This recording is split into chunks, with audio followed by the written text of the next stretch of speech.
So, good morning once again, dear students of class 11 and also of class 12, those who are revising right now and preparing for your boards. So, let's continue from where we had left off on page 63 in your textbook. And here on your screen, once again today, I have taken the text from the internet, from another source and not directly from your textbook, but you can follow the text from your textbook. So please keep your textbook open before you and please follow as I explain. Now, we were saying that Antonio here is trying to say that he cannot feel the presence of the deity in his bosom. Deity refers here to the goddess of conscience. So he says that I don't feel the presence of this deity in my bosom or in my heart. I don't at all feel the presence of conscience in my heart.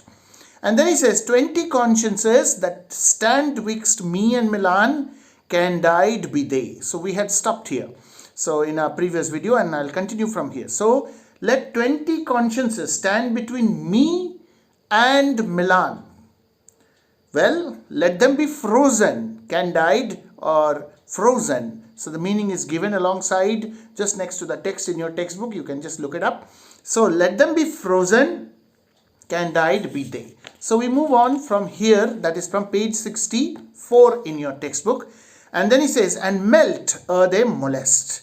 And let these consciences, let them melt. That is, let them melt away or let them disappear before they can molest me, or rather before they can stop me from doing what I want to do. So I will not allow any kind of conscience, any kind of feeling inside my heart, or I'll not allow any inner voice in me to stop me from achieving what I want to achieve. So when I wanted to achieve the dukedom of Milan, when I wanted to replace my brother, my elder brother, I did not think about these consciences. And if not just one, even if there were 20 consciences blocking me from Milan, I wouldn't have bothered. And that's how here I am now. I am the Duke of Milan. So this is what he tries to say to Sebastian, to make Sebastian realize that he should also do something to acquire the throne of Naples by replacing his elder brother Alonso. Here lies your brother. And then he comes to the point once again. He says, you can see your brother is lying here. Here lies your brother. No better than the earth he lies upon. And he is no better than the earth upon which he is lying. This ground or this soil on which he is lying down and sleeping, he is no better than that ground. Just as the earth under him is inert, is not in motion, does not show any sign of life, so also is your brother right now. So if he were, so then he says, if he were that which now he's like, that's dead. So when a person is asleep, there's a lot of similarity in the looks of the person who is asleep and the person who is dead. So he says that he looks as if he is dead because Alonso is sleeping. So he says, what is the difference? I mean, look at him. He looks like a dead man. He's lying there.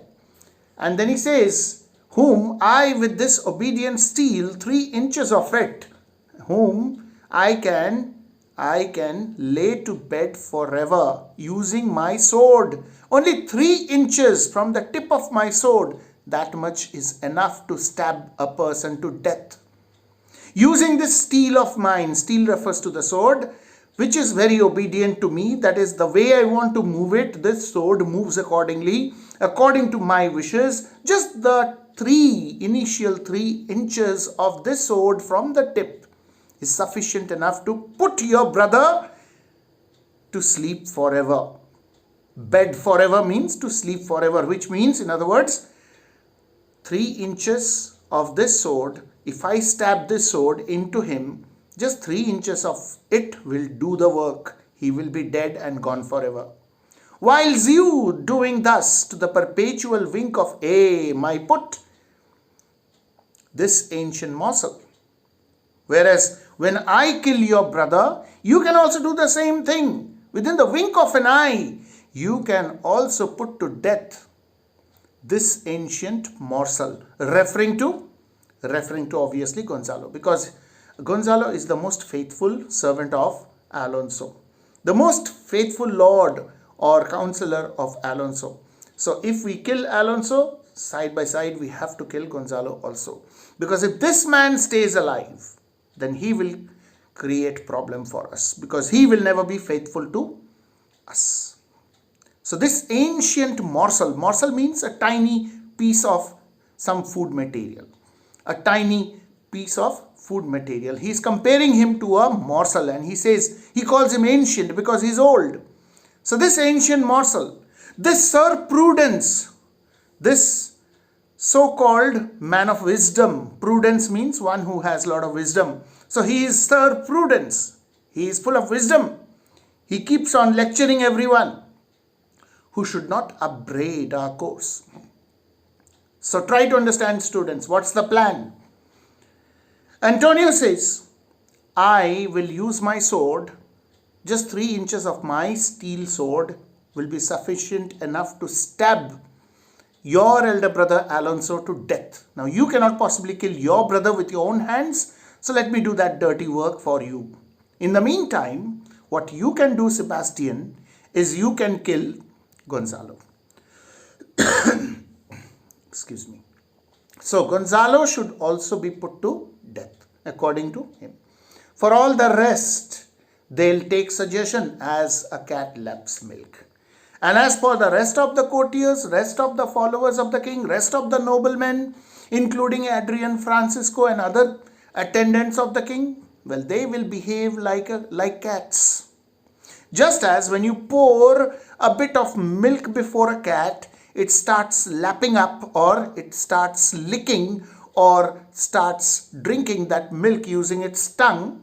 The same way these rest of the counselors and nobles and lords and attendants and officials of the king who are in this royal group, they will just follow us and will do whatever we say.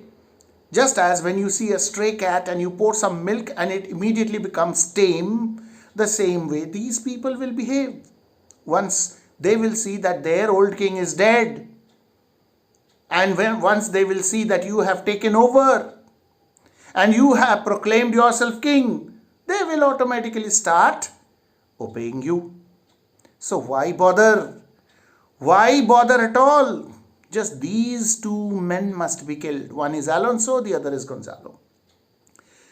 And what will these rest of the lords and attendants do? They'll tell the clock to any business that we say befits the hour. They'll tell the clock. Tell the clock means count the number of time a clock chimes. The sounding of the clock, when the bell of the clock starts chiming, just as one listens to the number of times it chimes and can say what hour of the night it is, in the same way these people, they will do any task, any business, any work that we give them, and they will carry out everything that we tell them. Anything that is suitable for that particular hour or particular point of time, we will tell them, they will carry out punctually by telling the clock.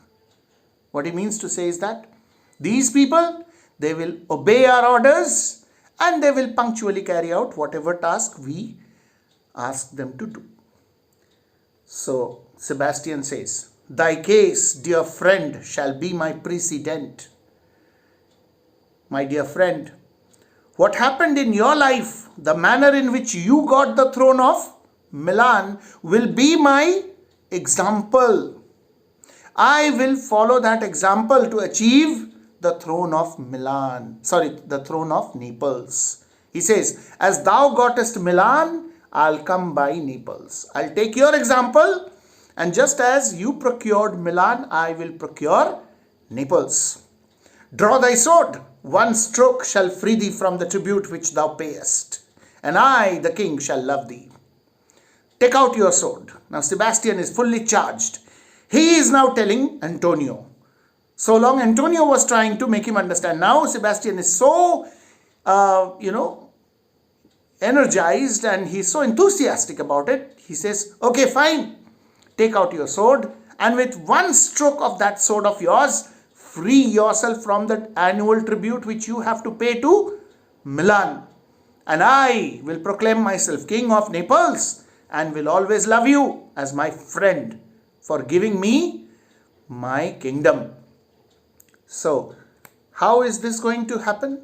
Well, remember that when Alonso helped Antonio, in return, after Antonio got the throne of Milan, Antonio had to remain submissive to Alonso. His dukedom had to remain submissive to Naples, and he had to pay annual tribute to Naples. So, anything that he wanted to do, he had to take the permission from Alonso. And even now we see that they were returning from the marriage of Alonso's daughter. So, he was in a way the subordinate of Alonso. Milan was, it was kind of occupied by Naples. So long as Prospero was the Duke of Milan, there was no such stooping. That's what Prospero had been saying earlier. We have seen Prospero referring to the stooping of Milan because of Antonio. So as long as Prospero was Duke, he was the prime Duke. Among all these small dukedoms, he was the most prominent, the most renowned, and the most powerful. And Naples, and the king of Naples was his enemy, no doubt, but they did not dare. Naples did not dare to attack Milan. It was all because of the treason, the treacherous manner in which his own brother Antonio conspired with the king of Naples, that Prospero lost everything. But what happened as a result of that? Antonio was helped by Alonso. In return, Antonio had to always be submissive to Alonso and pay tribute to Naples. So that is what now Sebastian is talking about. That if I become king and if you help me achieve the throne of Naples, then you shall be freed from the tribute that you have to pay to the king of Naples, because then I will become king, the next king. And as a king, I will love you. As a friend, Antonio says, draw together, and when I rear my hand, do you the like to fall it on Gonzalo. Let's draw our swords together, and when I raise it, you also raise your hand, and then we will strike together. Our hands will come down together. My sword will stab your brother Alonso, and your sword will stab Gonzalo, the loyal counselor of Alonso. They draw their swords. They have taken out their swords. And after taking out, Sebastian suddenly says, but one word. They talk apart. Sebastian probably wants to say something. Just a minute. I need to talk about something. And they start talking. And what they are talking about, we do not know, because Shakespeare does not write it here. We must assume that they are talking about their plan to kill Alonso and Gonzalo. In the meantime, enter Ariel, invisible as he always remains, with music and song. Now, wherever Ariel goes invisible, there is music in the air. And there is singing also. Ariel is singing and there is music. And what does he sing? Well, Ariel goes up to the ears of Gonzalo. In one of his ears, sometimes in one ear, sometimes in the other ear. Of course, nobody is visible. And we know that Ariel can take any shape. He can even become so tiny that he will be invisible. He can be as small as a mosquito. But in this case, he is totally invisible. And he sings in the ear of Gonzalo. What does he sing? These are the words. Well, the singing comes up only a later. Before that, he says something. My master, through his art, foresees the danger that you, his friend, are in, and sends me forth. My master, referring to Prospero. Ariel's master, Prospero. My master, by means of his liberal art, his magical art, he could see the impending danger that you, his friend, are in right now. Because my master considers you to be his friend. Remember, Gonzalo was the lord who had helped Prospero and his daughter when they were put into the sea. So, we have Prospero's gratitude showing here through the words of Ariel. And he says, you are my master's friend, and my master can see the danger that you are in right now. And not just you, he is able to see the danger that even the king is in right now. And sends me forth, for else his project dies. And he has sent me here, because otherwise his entire project, this is a project of Prospero. This is the plan of Prospero. Everything that is happening here on this magical island is because of what Prospero wants. So his project will be spoiled or ruined if you people die. To keep them living. So my job here is to keep both of you alive. And then he starts singing. Remember, whenever Ariel sings, it's not just a song, it's a spell. It has some amount of magic involved, and he sings in Gonzalo's ear. And what does he sing? While you here do snoring lie, open-eyed conspiracy his time doth take. If of life you keep a care, shake of slumber and beware. Awake, awake. While you are sleeping here and snoring, while you are sleeping, open-eyed conspiracy, referring to Antonio and Sebastian. They are not sleeping, their eyes are wide open, and they are conspiring. Conspiracy has been personified through the characters of Antonio and Sebastian. His time doth take. Don't get confused. His refers to conspiracy. Conspiracy is personified. So conspiracy is taking his time. Who are conspiring? Antonio and Sebastian. They are fulfilling the purpose of conspiracy. If of life you keep a care, if you care about your life, then shake off this sleep of yours. Slumber means sleep. Shake it off. Wake up. Be cautious. Be aware that something is about to happen. Awake, awake. He's not just waking them up. He's actually taking off the magical spell which he had cast upon them earlier. It was because of Ariel's music, that Ariel's magical charm, Ariel's spell, which caused these people in the royal group to fall asleep, except Antonio and Sebastian. Even that is part of Prospero's plan, because Prospero wanted to test Antonio and Sebastian. His brother he knows very well, but he wanted to check even Alonso's brother.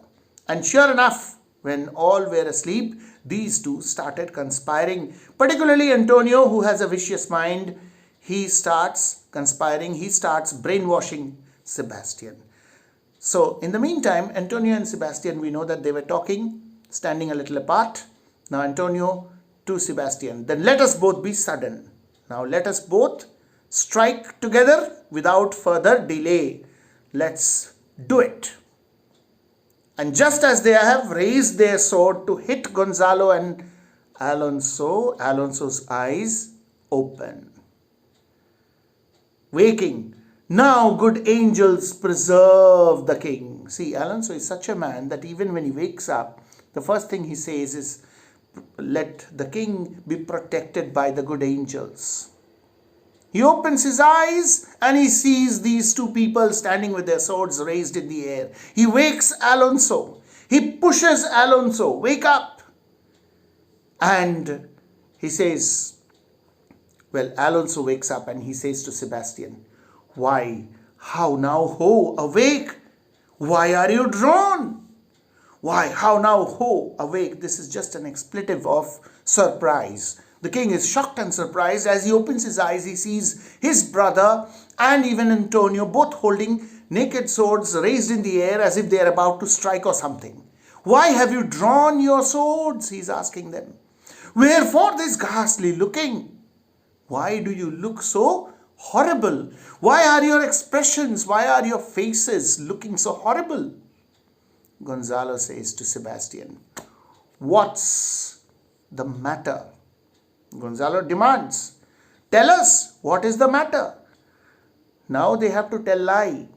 They will tell a lie. Let's see what Sebastian says. Sebastian says, whilst we stood here securing your repose, even now, while we were standing here, guarding you as you were taking rest. Repose means rest.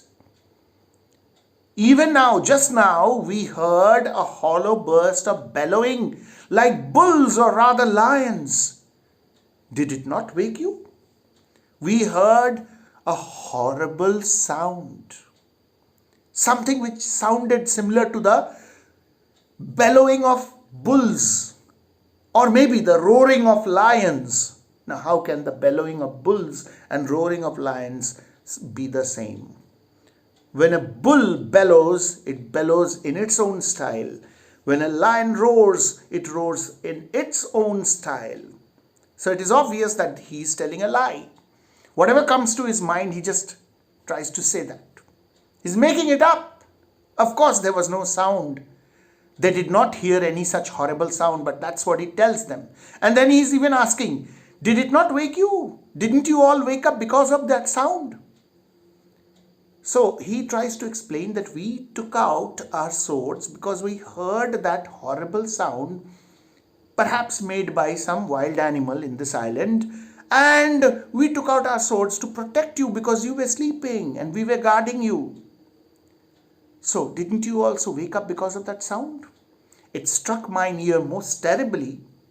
Well, at least we heard it. It was so loud that it hit our eardrums in a terrible manner. We were horrified. Such a loud sound. Alonso says, I heard nothing. Of course, there was no sound, so obviously he didn't hear anything. So Alonso says, I heard nothing. Antonio says, oh, 'twas a din to fright a monster's ear, to make an earthquake. So Antonio plays along with whatever has been said just now by Sebastian. Antonio plays in tune with that and he says, oh, it was such a loud noise. Din means loud noise. A confusing loud noise is called a din. It was such a loud noise that it would frighten a monster's ears. It could possibly shake the earth and create an earthquake. Such a terrible sound. Sure, it was the roar of a whole herd of lions. I am very sure that it must have been the roaring sound made by a big group of lions. Alonso says, heard you this, Gonzalo? Now, the king is not very sure, so he's asking Gonzalo because above everyone else, the king always trusts Gonzalo. Did you hear this, Gonzalo? Because Gonzalo was the one who shook the king and woke him up. So perhaps the king thinks that perhaps Gonzalo had heard the sound and therefore he had awakened him. So he says, did you hear this, Gonzalo? Gonzalo says, upon my honor, sir. I swear in the name of my honor, sir, I heard a humming, and that a strange one too. What is he talking about? The humming of the song sung in his ear by Ariel. All I heard was a humming sound, and that was a very strange humming sound, which did awake me, which actually caused me to wake up. I shaked you, sir, and cried. And as I woke up, I started shaking you, and I started crying. As mine eyes, and I started and cried. Okay, no, he's not talking about crying. He shouted actually. So in that sense, he says that I started shaking you, and I started shouting so that you should wake up. As mine eyes opened, I saw their weapons drawn. And when I opened my eyes, I saw these two standing here with their swords in their hands. Their weapons drawn from the cover inside which the swords are kept. There was a noise, that's verily. It's true that there was a noise. That's very true. 'Tis best we stand upon our guard. So Gonzalo says, of course, I cannot deny that I heard a noise, but that was a humming noise. Anyway, now I think it is best for us to stand upon our guard. We must be careful. We must guard ourselves, or that we quit this place. Otherwise, let us leave this place, because this place I don't think is a good place to stay. Let's draw our weapons. He's suggesting that every one of them should take out their weapons. See, in those days, all lords, nobles, attendants, everyone carried a sword. So let's take out our weapons in our hands, because you never know when we'll meet some kind of danger. If there are wild beasts in this island, we could be in trouble soon. If these people are claiming that they have heard a loud bellowing noise or the roars of lions, so then we should be on our guard. So let's all take out our weapons and leave this place. And Alonso says, when Gonzalo says this, suggests this, Alonso agrees and he says, lead off this ground and let's make further search for my poor son. Lead off. Now start leading us off. Somebody, one of you go in front and we will follow. Let's continue with the search for my poor son. Because Alonso still has hope that he will find his son. Gonzalo says, heavens, keep him from these beasts, for he is sure in the island. Let the heavens, let the gods of heaven protect him from these animals, because I am very sure that he is alive and he is here in this island somewhere. Alonso says, lead away, start leading the group, start moving. Ariel speaks aside, meant for the audience, not meant for the characters who are present. What does he say to us? He says, Prospero, my lord, shall know what I have done. I will go and report everything to my lord, my master Prospero. So king, go safely on to seek thy son.